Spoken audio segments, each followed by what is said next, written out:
नमस्कार, मैं कैलाश भामरे आज की ई क्लास में आप सभी का हार्दिक स्वागत करता हूँ।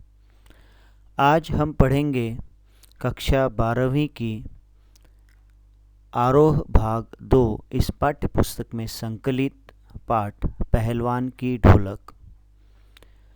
पाठ लिखा गया है फणीश्वर नाथ रेणु जी द्वारा, जो हमारी पाठ्य पुस्तक में संकलित है।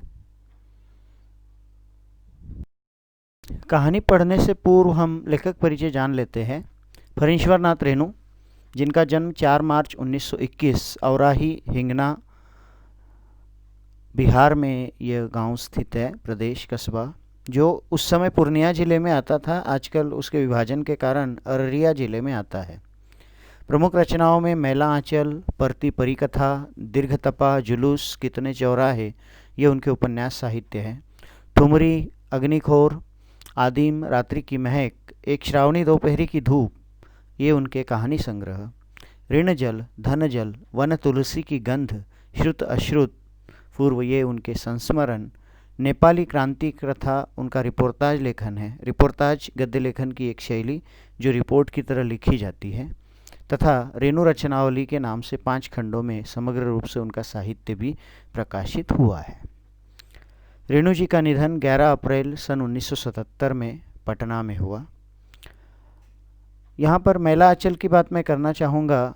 मित्रों, ये मैला आंचल उपन्यास उनके लेखन के सफ़र का एक महत्वपूर्ण पड़ाव है, क्योंकि जो आंचलिक उपन्यास परंपरा है जिसकी जानकारी हम अब प्राप्त करेंगे कि आंचल लेखन क्या होता है या आंचलिक लेखन क्या होता है, तो उस आंचलिक लेखन में उनका मैला आंचल एक महत्वपूर्ण जो है पड़ाव साबित हुआ है, उसकी चर्चा हम करेंगे।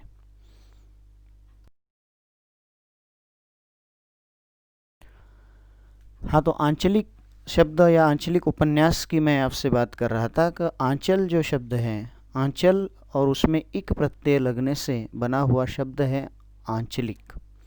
आंचलिक का अर्थ है जो आंचल से संबंधित हो।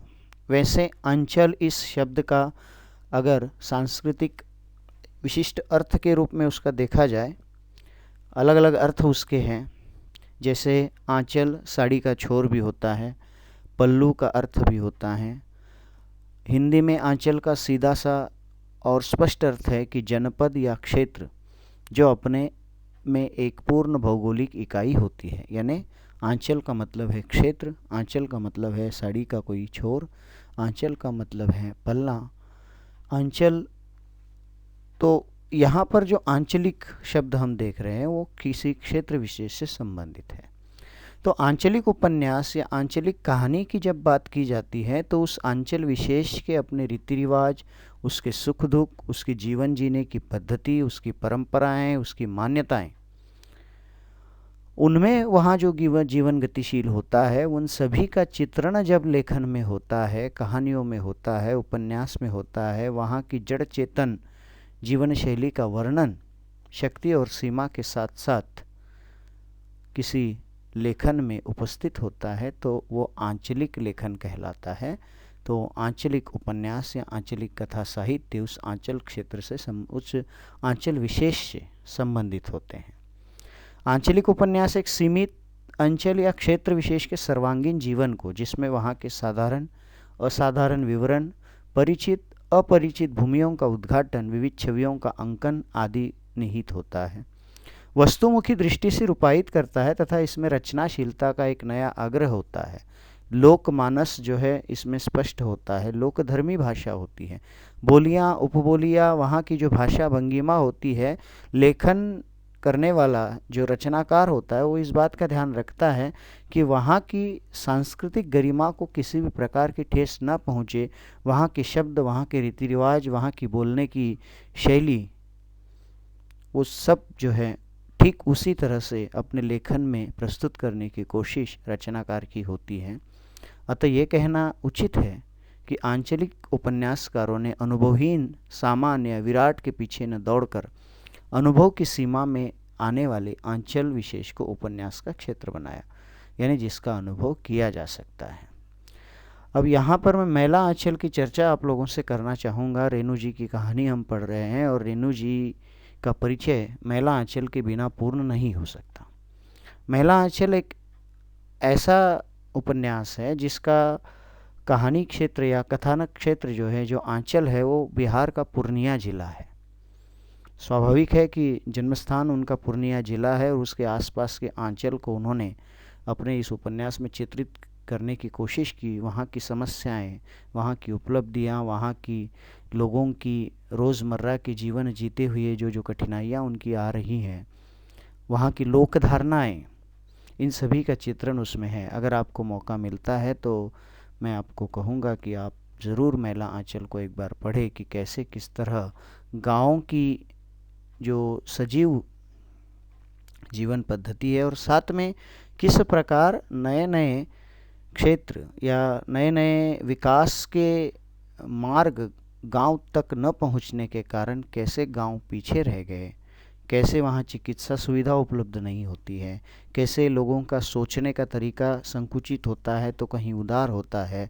ये अच्छी तरह से आप वहाँ अनुभव कर सकते हैं। उस उपन्यास को आप पढ़ें जब भी समय मिले। हो सकता है कक्षा 12वीं में आपको ना मिले, आपको लगता है कि ये बड़ा महत्वपूर्ण वर्ष है और इसमें हम केवल जो कोर्स में पढ़ना है उसी को पढ़ेंगे।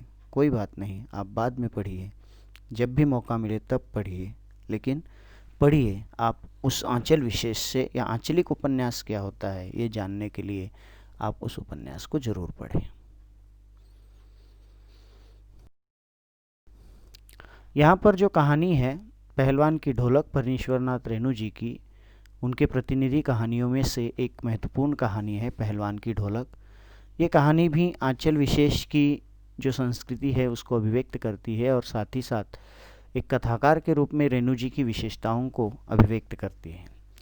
रेणु जी की लेखनी में उनके गांव, आंचल और संस्कृति को सजीव करने की अद्भुत क्षमता है। मैंने इससे पहले भी आपको मैला आंचल की बात आपसे की। ये एक तरह से अगर मैं बताऊं आपको कि पहलवान की ढोलक ये कहानी एक छोटा सा रूप है उस आंचल को समझने का, और बड़े पैमाने पर समझना है तो आपको मैला आंचल पढ़ना चाहिए कि जिस परिवेश में रेणु जी रहे उस परिवेश को उन्होंने अपने पात्रों के साथ साथ जो है सजीव चित्रित अपने लेखन के दौरान कर दिया। रेणु ऐसे गिने चुने कथाकारों में से हैं जिन्होंने गद्य में भी संगीत पैदा कर दिया। अन्यथा ढोलक की उठती हुई और गिरती हुई आवाज़ और उसमें होने वाले क्रियाकलाप, आगे हम पाठ में पढ़ेंगे कि कैसे उन ढोलक की आवाज़ में उन्होंने संगीत ढूंढ लिया है।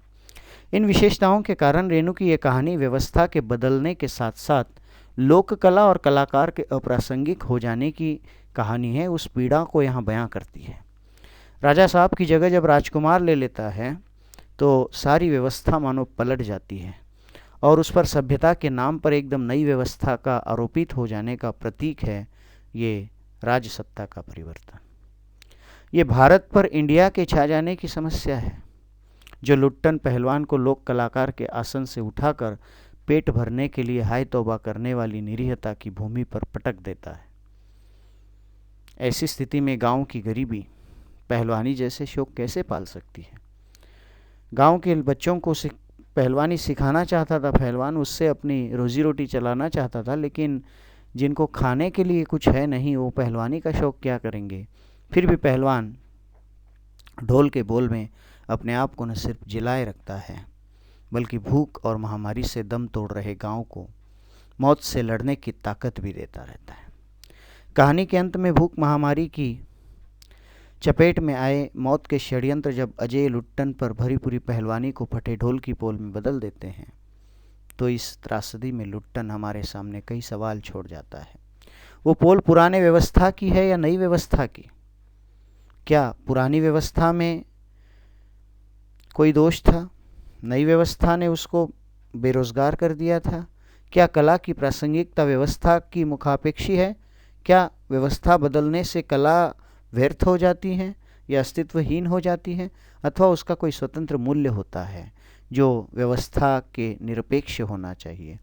मनुष्यता की साधना और जीवन सौंदर्य के लिए लोक कलाओं को प्रासंगिक बनाए रखने हेतु हमारी क्या भूमिका हो सकती है?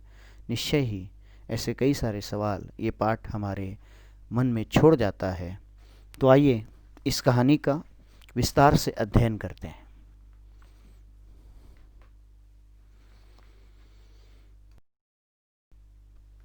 पहलवान की ढोलक व्यवस्था के बदलने के साथ साथ लोक कलाकार के अप्रासंगिक हो जाने की कहानी है कि कैसे व्यवस्था के बदलते ही उस कला को जो है एक तरह से व्यर्थ बताया जाता है। ये आजकल हमारे आसपास भी हम देख सकते हैं। जैसे ही व्यवस्था बदलती है, सरकारें बदलती हैं, बहुत सी चीज़ें बदल जाती है और इस व्यवस्था बदलने की त्रासदी से जो है लुट्टन का जीवन पूरी तरह से बदल जाता है। बहुत बड़ा परिवर्तन उसके जीवन में आता है। इस कहानी में उसके लुट्टन के हिम्मत और जिजीविषा का वर्णन किया गया है, यानी कैसे आने वाली कठिनाइयाँ जो जीवन में है उनसे साहस के साथ वो लड़ता है और अंत तक हार नहीं मानता है। इसका वर्णन इस कहानी में हम देख सकते हैं।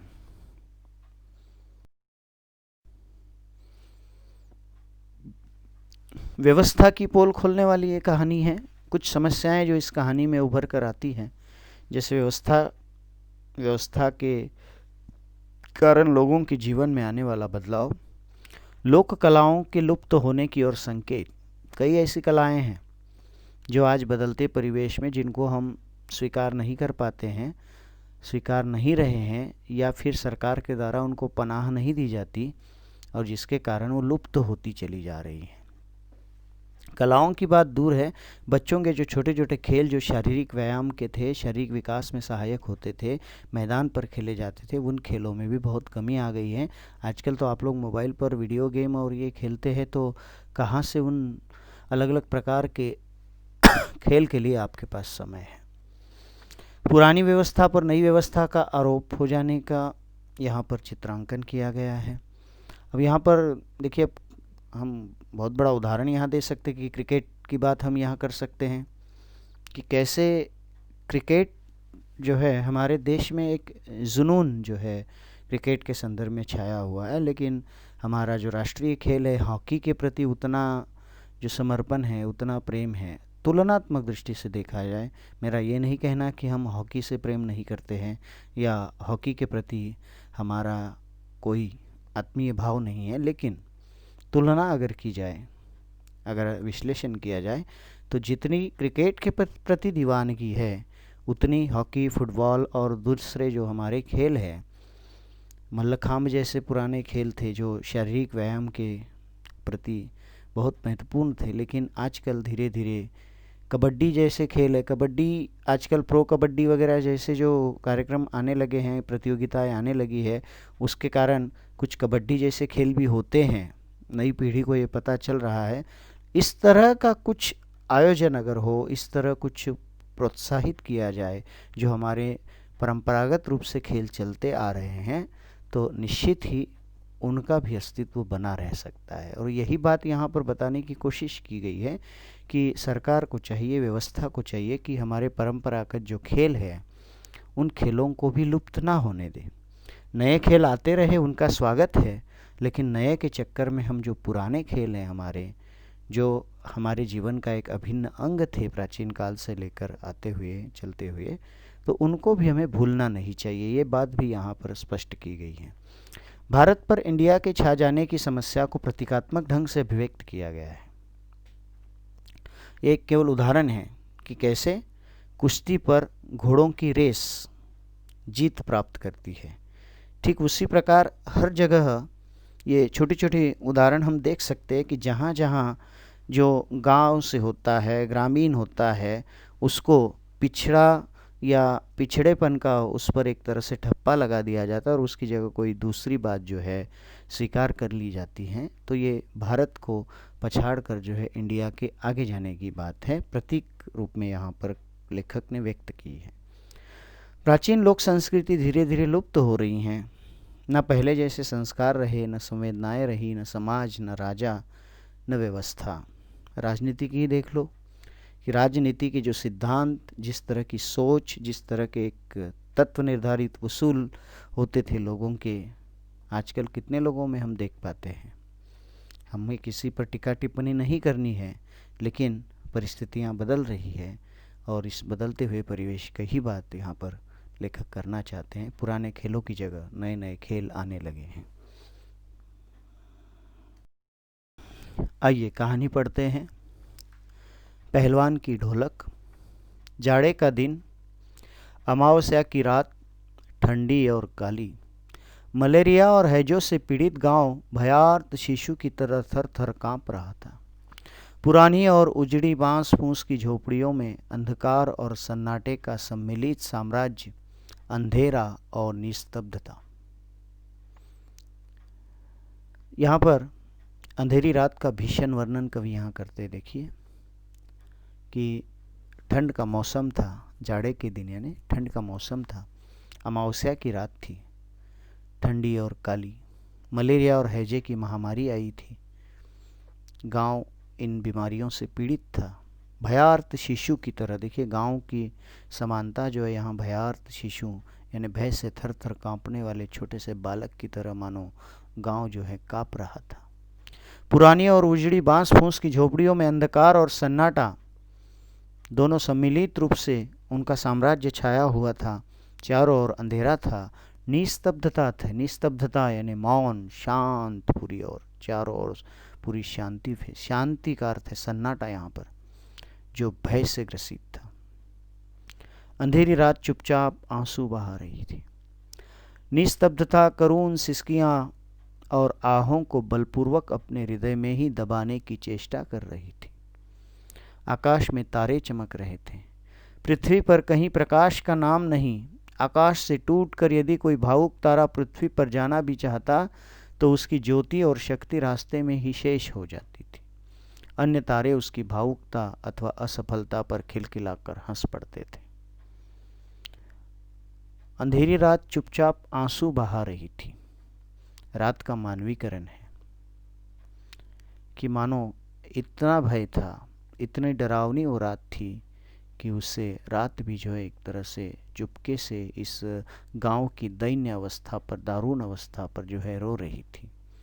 निस्तब्धता, जो मौन चारों ओर छाया हुआ था, मानो करुण सिसकियां, जो रोने की सिसकियां थीं, रोने की, कराहने की जो आवाज़ें थीं, आह थी, उसको बलपूर्वक अपने हृदय में समा लेना चाहती थी, कोई सुन न पाए। आकाश में तारे तो थे, लेकिन पृथ्वी पर आने की उनकी हिम्मत। तात्पर्य क्या कि अंधेरे का साम्राज्य था, उजाला फैलाने की कोई भी कोशिश वहाँ सफल नहीं हो रही थी। अगर कोई चाहता भी था तो वही स्वयं शक्तिहीन है, तो क्या और कुछ कर सकता था दूसरों के लिए। इसलिए यहाँ पर कवि का कहना है कि कोई चाहकर भी कुछ नहीं कर पाता था और उसकी असफलता पर सब हंसते थे।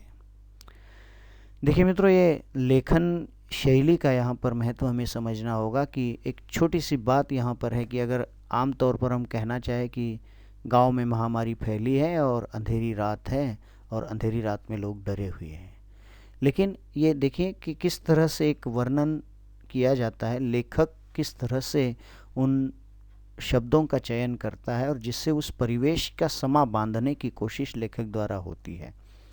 जब हम अभिव्यक्ति और माध्यम पढ़ेंगे तो उसमें ये सारी बातें हमें सीखनी है कि लेखन का आरंभ करते हुए कैसे हमें लेखन करते हुए इस बात का ध्यान रखना चाहिए कि जो हम लिख रहे हैं वहाँ पर परिवेश का सजीव होना कितना महत्वपूर्ण होता है। खैर वो अलग बात है, उसको हम अलग से पढ़ेंगे। तात्पर्य ये कि जाड़े के इस मौसम में अंधेरी रात थी और चारों ओर बीमारी फैली थी, घर घर में बीमार था एक तरह से व्यक्ति, और इस बीमारी की उस अवस्था पर जो है सारा गांव पूरी तरह से स्तब्ध था। सियारों का क्रंदन और पेचक की डरावनी आवाज़ कभी कभी निस्तब्धता को अवश्य भंग कर देती थी। गांव की झोपड़ियों से करहाने और कै करने की आवाज़, हरे राम हे भगवान की टेर अवश्य सुनाई पड़ती थी। बच्चे भी कभी कभी निर्बल कंठों से माँ माँ पुकार कर रो पड़ते थे, पर इससे रात्रि की निस्तब्धता में विशेष बाधा नहीं पड़ती थी। कुत्तों में परिस्थिति ताड़ने की एक विशेष बुद्धि होती है। वे दिन भर राख के घूरों पर गठरी की तरह सिकुड़ कर मन मार कर पड़े रहते थे। संध्या या गंभीर रात्रि के समय मिलकर रोते थे, सब मिलकर रोते थे। सियार, उनका रोना रात में, पेचक, उल्लू जो होते हैं, उनकी डरावनी आवाज़ इस गांव की निस्तब्धता को भले ही भंग करती थी, लेकिन गांव की झोपड़ियों से करहाने की आवाज़ और कै करने की आवाज़, कराहना, दर्द से जो कराह उठती है उसके कारण जो आहट होती है, और कै करना यानी उल्टी करना, उसकी आवाज़। हरे राम, हे भगवान, भगवान को याद करते हुए जब निर्बल व्यक्ति चारों ओर से असहाय अपने को पाता है तो भगवान की याद उसे आती है। हे राम, हे भगवान की टेर अवश्य सुनाई पड़ती थी। सब कुछ मौन था, लेकिन कराहने की आवाज़ें, कै करने की आवाज़ें वहाँ सुनाई पड़ रही थी। बच्चे निर्बल कंठों से माँ माँ पुकारते, रोते थे, लेकिन रात्रि की उस भयान शांति में इससे कोई ज़्यादा अंतर नहीं पड़ता था।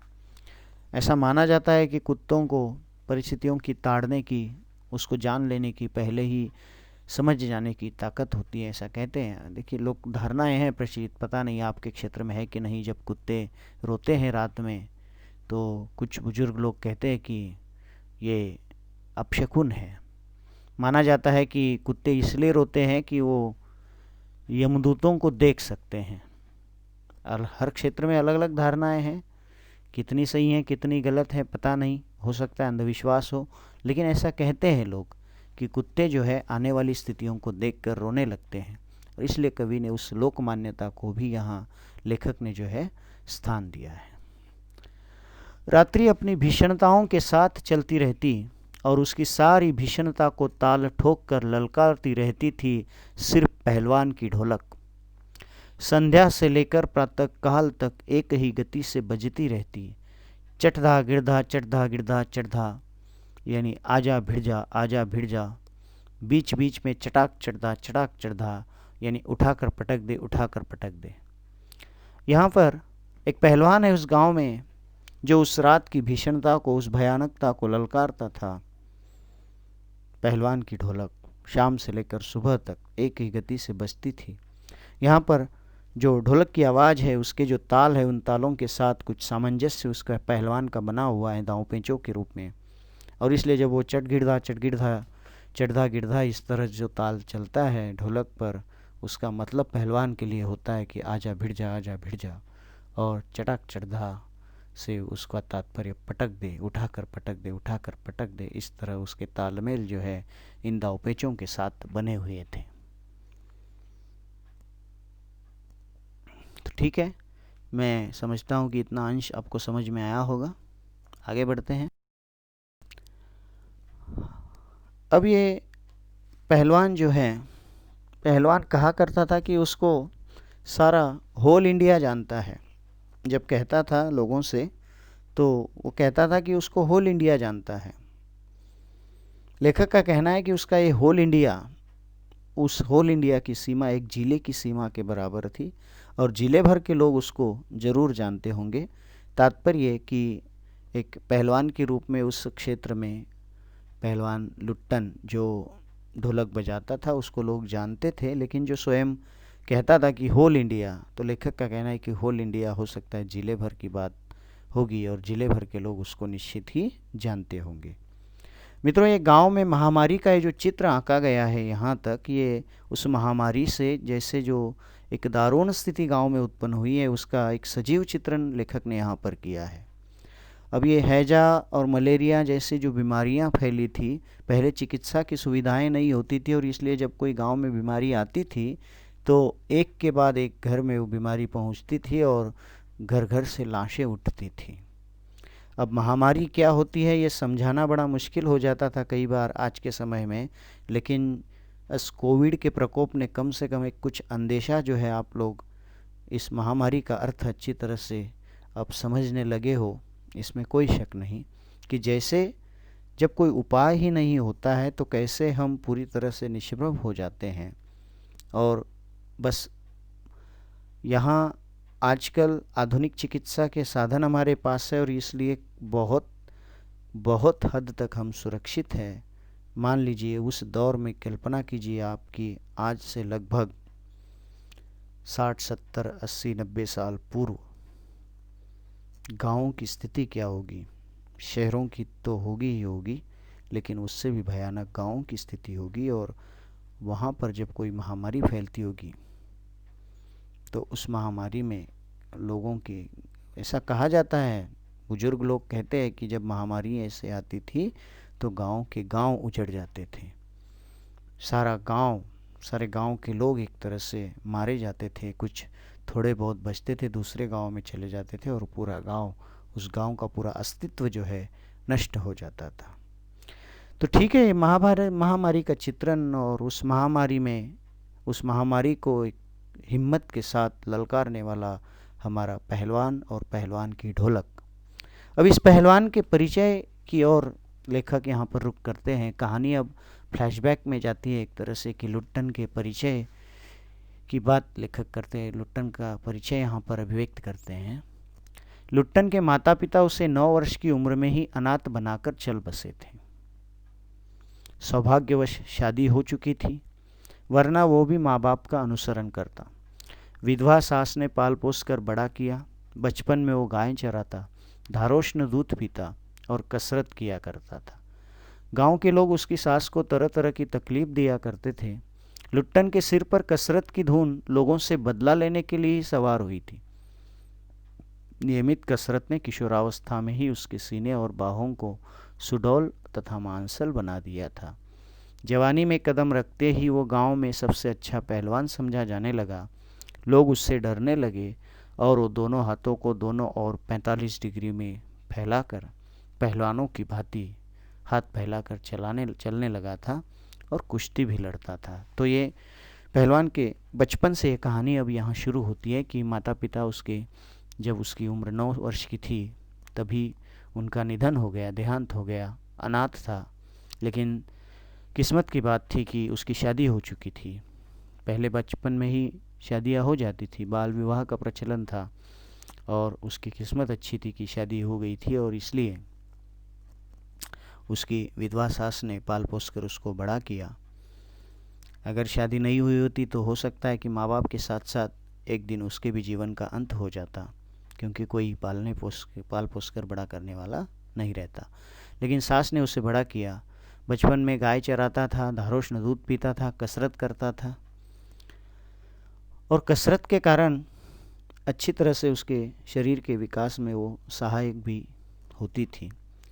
लेकिन एक तकलीफ़ उसको थी मन में कि गांव के लोग जो उसकी सास को तरह तरह से कुछ परेशान किया करते थे, तो अब कसरत की धुन इसी कारण से उसके मन में सवार हो चुकी थी कि अब लोगों से उसको बदला लेना था कि उसकी सास को जो परेशान करने वाले लोग थे उनको जो है सज़ा मिले या उनसे वो बदला ले सके, इसलिए वो अधिक कसरत करने लगा था। और नियमित कसरत करने के कारण जैसे ही वो किशोरावस्था तक पहुंचा, एक सीने और बाहों को सुडौल रूप जो है उसके शरीर ने ले लिया और जवानी में कदम रखते ही गांव में उसको एक पहलवान के रूप में लोग जानने लगे। और जब लोग उसको पहलवान कहने लगे तो स्वयं भी एक तरह से अपने को पहलवान समझना स्वाभाविक था। और जैसे पहलवान लोग ऐसे अपने शरीर से हाथ दूर फैलाकर 45 डिग्री में चलते हैं, उसी प्रकार वो भी पहलवानों की तरह चलने लगा था। आज हमें इतना ही अंश यहाँ पर पढ़ना है इस वीडियो में। जितना अंश हमने अब तक पढ़ा, एक संक्षेप में अगर बताएं तो आंचलिक कथाकार फणीश्वरनाथ रेणु की ये कहानी, इसमें मुख्य पात्र लुट्टन और उस लुट्टन के माता पिता जो हैं बचपन में ही चल बसे। अनाथ लुट्टन को उसकी विधवा सास ने पाल पोस कर बड़ा किया। उसकी सास को गांव वाले सताते थे और लोगों से बदला लेने के लिए उसने कुश्ती के दांव पे सीखे थे, कसरत करता था और कसरत करके वो लुट्टन पहलवान बन गया। और इससे पूर्व जो महामारी फैली थी गांव में और रात की भीषणता थी, उसको ललकारने का कार्य जो है पहलवान कर रहा था। मित्रों, कहानी बड़ी है, एक वीडियो में उसको पूर्ण करना या 2 वीडियो में भी हो सकता है पूर्ण ना हो, तो इतने ही कहानी जो है, इतना ही अंश जो है इस पाठ का हम इस वीडियो में पढ़ेंगे। अब इस कहानी को पढ़ने के बाद जो मूल्य हमें समझने हैं उसकी भी चर्चा मैं आपसे करना चाहूँगा कि पहलवान के जीवन से इन सभी बातों का संदेश ग्रहण हमें करना है कि जैसे साहस, परिस्थितियों से डटकर लड़ने का साहस हमारे पास होना चाहिए, निडरता होनी चाहिए, सहयोग, जहाँ तक हो सके हमारे आसपास रहने वाले लोगों से हम सहयोग करें, संवेदनशील हो, हमारे मन में दूसरों के प्रति भावनाशीलता हो, दूसरों के प्रति प्रेम हो, आपसी सौहार्द हो। ये भी बातें जीवन में बड़ी महत्वपूर्ण होती है और वो ऐसी ही कहानियों के माध्यम से हम सीख पाते हैं। तो आज जितना अंश पढ़ा उसके आधार पर ये प्रश्न है, गांव किस बीमारी से पीड़ित था। दूसरा प्रश्न है, अंधेरी रात का भयावह वर्णन जो लेखक ने किया है उसको समझे और उसको अपने शब्दों में लिखने का प्रयास कीजिए। लुट्टन का बचपन किस प्रकार बीता, उसके बचपन का शब्द चित्र अपने शब्दों में लिखिए। निस्तब्धता उसका क्या अर्थ है, और रात्रि की भीषणता को कौन ललकारता था और कैसे, इसके उत्तर आपको अपनी कापियों में लिखने हैं। हाँ तो मित्रों, इस वीडियो में इतना ही। अगले वीडियो में कहानी के अगले अंश में के बारे में बात करेंगे। तब तक सुरक्षित रहे, घर में रहें, स्वस्थ रहें। जब तक बहुत आवश्यक ना हो घर से बाहर ना जाएं। वीडियो अच्छा लगे तो लाइक करें, अपने मित्रों को फॉरवर्ड करें जिनको ये सामग्री उपलब्ध नहीं हो पाती है। हमारा प्रयास ये है कि सभी बच्चों तक, अधिक से अधिक बच्चों तक ये सामग्री पहुंचती रहे। धन्यवाद।